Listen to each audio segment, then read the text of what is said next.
right, g'day, hi and welcome. Pay yourself first. What does that actually mean? First off, don't die on this corner. Forgot about these corners. This one and this one are like, if you're on a motorcycle, you go down into third gear and you nail it. You slow right down and you nail it. You slingshot through these two guys. On the truck, it's a little bit more rolly. Yeah, you gotta watch your speed on these corners. These are Quebec corners. They're not like normal. They're like normal corners, but just 10 times more deadly. But at least it's paved well here. When this is really bad pavement here, that is so terrifying. Like, I'll be driving behind people and they don't know about it. They whatever, and you see them going all over the road. You can see the brakes coming on. They scares the shit out. It doesn't look bad, but you have to drive it to understand like how bad these roads are. Like, here's the good part, but like when we get all the divvy stuff and all that, it gets really bad. But anyway, pave yourself first. I think like the rich dad, poor dad guy does it. Pretty much everybody says, yeah, pay yourself first. People understand that as go out and splurge, right? Go buy this, get your coffee, get your cigarettes, get your this before your workday. No, that's not what it means. Go buy a new wardrobe for work. No, that's not what it means. Pay yourself first means pay your operational costs first. You take the gravy after, if there's gravy. Always cover your expenses first.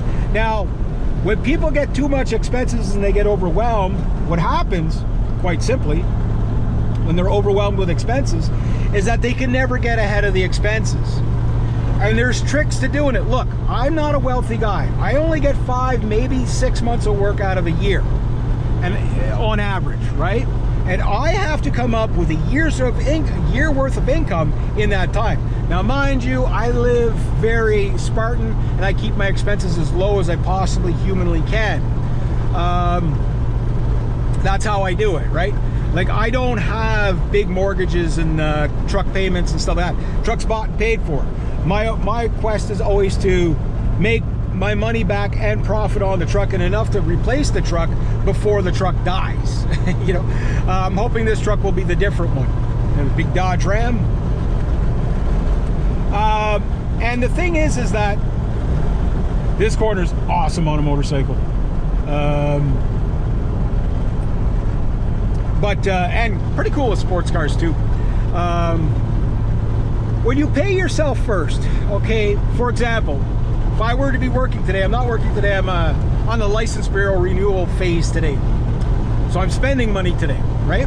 But that money, okay, was every day I go to work, I take 20 bucks, I put it aside for gas, even if I don't spend 20 bucks that day. Because the next day I might spend 80 in gas. The day after I might spend $5 in gas. But if I average it out, if I put $20 a day, I usually, holy crap, these roads. I usually end up ahead on the gas by a tank or two. After about a month, I usually have about 2 full gas tanks worth of gas money sitting there. I do not touch this for anything. I don't take the girlfriend on the date. Don't have a girlfriend. There's the nice Ram. That's the Ram I like. That one right there. But I love this one. This one's the best Ram, but that's the second best Ram. But I got that money. My oh shit fund, Murphy fund, my broken truck fund, my license renewal fund, my needs new oil change fund. I take another 20 for that. So 40 bucks per day right off the top goes per work day, goes towards running the vehicle.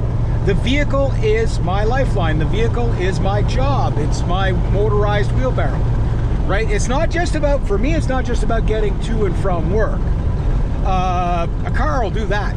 This thing is when I'm going to and from work and I get like a emergency scrap metal run on the way back, and I make an extra 100 bucks or whatever, or extra 20 bucks or whatever it is. That's what this truck does. I would not be able to make the money, as much as I love my little truck, CRV Unico, that little Honda CRV. It was basically a mode of transportation, not a mode of work. You couldn't really, like, I couldn't do scrap metal with it or like that.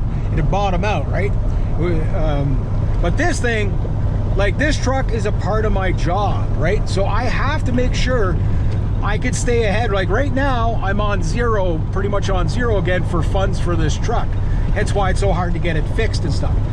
But hopefully by the end of this month and the end of next month, I'll have hopefully like $1,000 to $1,500 of emergency fund saved up, and about $700-800 or a month's worth of gas saved up, so that I'm never low on gas. So if an unexpected emergency comes up, and my rent, cost of living or whatever, maybe I have to go buy something non-job related. At least at that point, I have a buffer zone. And you don't touch that buffer zone. It's the same like I talked about with the float. All these guys with restaurants, it's like the money's coming in, but they're spending it on daily floats. They give the wife a daily float. They give the teens a daily float. You don't do that. Business money needs to remain business money, period. So when you pay yourself first, you take care until you are far ahead. Then you can buy goodies. But even at that, you don't stop. Let's say I get my $1,500 oh crap fund, Murphy fund for the truck. Well, I'm not going to stop there, because if I blow a transmission, it's going to be a hell of a lot more than $1,500. You know what I mean? I'll keep going. And if I have $15,000 and I blow a transmission, I go get another truck that week. You know what I mean? So you got to think in the scale you work, which is another video. So we're going to go to the Coin Pickanock up here. I should stop in and see Benny, because I haven't seen him since last year. But yeah, I'm gonna go to the Coin Pickanock, and then I'm gonna talk about what I just mentioned there.